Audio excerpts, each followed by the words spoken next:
नमस्कार बच्चों, स्वागत है आप सभी का संस्कृत की कक्षा में। आज का हमारा विषय है सुभाषितानी।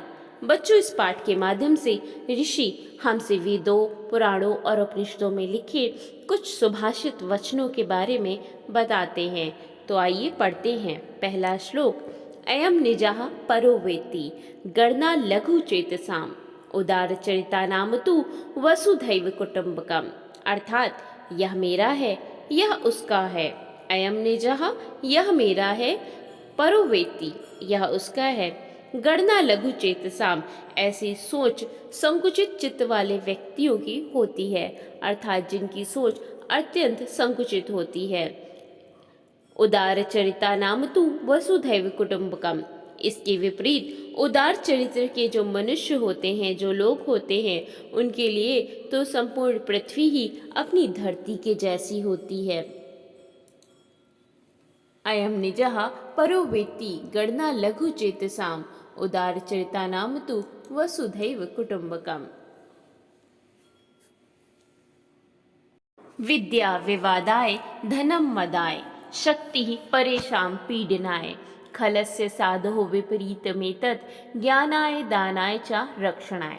बच्चों, इस श्लोक के माध्यम से ऋषि हमसे कहते हैं दुर्जनों और सत्पुरुषों का व्यवहार विपरीत होता है। अर्थात जब दुर्जनों की विद्या विवादार्थ, धन गंवाने के लिए और शक्ति परपीड़न यानी दूसरों को परेशान करने के लिए होती है, और इसके विपरीत सत्पुरुष मनुष्य यानी सज्जन मनुष्य की विद्या ज्ञानार्थ के लिए, धन दानार्थ के लिए अर्थात ज्ञान देने के लिए, और शक्ति रक्षण के लिए होती है, अर्थात शक्तियों से वो दूसरों की रक्षा करते हैं। विद्या विवादाय धनम मदाय शक्ति परेशान पीडनाय खलस्य साधु विपरीतमेतद् ज्ञानाय दानाय च रक्षणाय। बच्चों, आइए अगला श्लोक पढ़ते हैं। को भार समर्थानाम किम दूरम व्यवसायिनाम को विदेशा सविद्यानाम कह परः प्रियवादिनाम। जिस प्रकार से शक्तिशाली व्यक्ति के लिए कोई भार उठाना आसान है, किसी व्यावसायिक व्यक्ति की कोई जगह दूर नहीं, उसी प्रकार जहाँ व्यवसाय के लिए जा न सके विद्वान व्यक्ति के लिए कोई जगह विदेश नहीं, अर्थात वह अपने ज्ञान से सब जगह बढ़िया से अपने जीवन को जी सकता है। ठीक उसी प्रकार जो व्यक्ति मृदुभाषी है अर्थात मीठा बोलने वाला है, उसके लिए कोई भी व्यक्ति पराया नहीं। को भारः समर्थानाम, अर्थात जिस प्रकार शक्तिशाली व्यक्ति के लिए कोई भी भार उठाना आसान है। किम दूरम व्यवसायी नाम, जिस किसी व्यवसायी व्यक्ति के लिए कोई जगह दूर नहीं है। को विदेशा सविद्या नाम, विद्वान व्यक्ति के लिए कोई जगह विदेश नहीं है, अर्थात वह अपने ज्ञान से सब जगह बढ़िया से बढ़िया अपना जीवन को जी सकता है। ठीक उसी प्रकार जो व्यक्ति मृदुभाषी है अर्थात मृदु बोलने वाला है अर्थात मीठा बोलने वाला है, उसके लिए कोई भी व्यक्ति पराया नहीं है। नरस्याभरणं रूपम रूपस्याभरणं गुणः गुणस्याभरणं ज्ञानम ज्ञानस्याभरणं क्षमा। बच्चों, नरस्याभरणं रूपम अर्थात नर का मनुष्य का आभूषण रूप है। रूपस्याभरणं गुणः, रूप का आभूषण गुण है। गुणस्याभरणं ज्ञानम, गुण का आभूषण ज्ञान है। ज्ञानस्याभरणं क्षमा, अर्थात ज्ञान का आभूषण क्षमा है। यानी जिस मनुष्य के पास ज्ञान होता है उसका आभूषण क्षमा होती है। आइए पढ़ते हैं अगला श्लोक।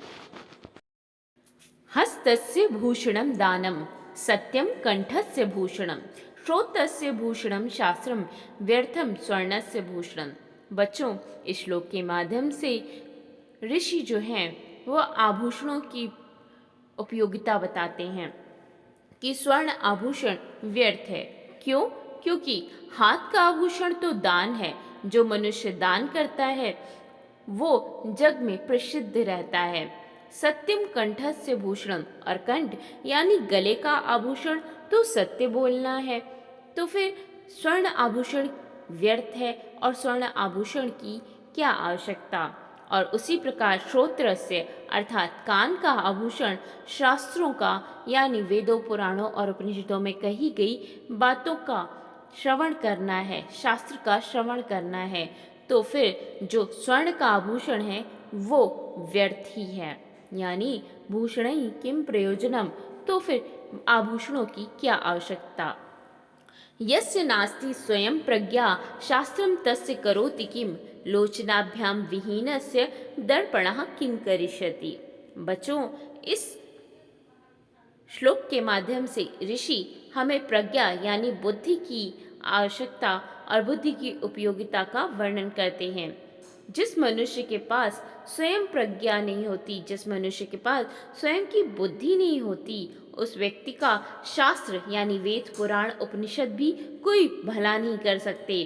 क्योंकि लोचनाभ्याम विहीन से, जिस मनुष्य के पास आँख ही नहीं होती, उस मनुष्य के लिए दर्पण क्या करेगा, अर्थात उस मनुष्य के लिए दर्पण व्यर्थ ही है, या दर्पण उनका क्या भला करेगा जिन व्यक्तियों के पास आँखें नहीं हैं।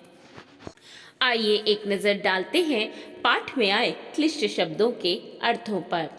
हस्तस्य हाथों की, कंठस्य कंठ की, आभरणम यानी आभूषण, ज्ञानस्य ज्ञान का। अगली कक्षा में पुनः मिलेंगे, तब तक के लिए नमस्कार।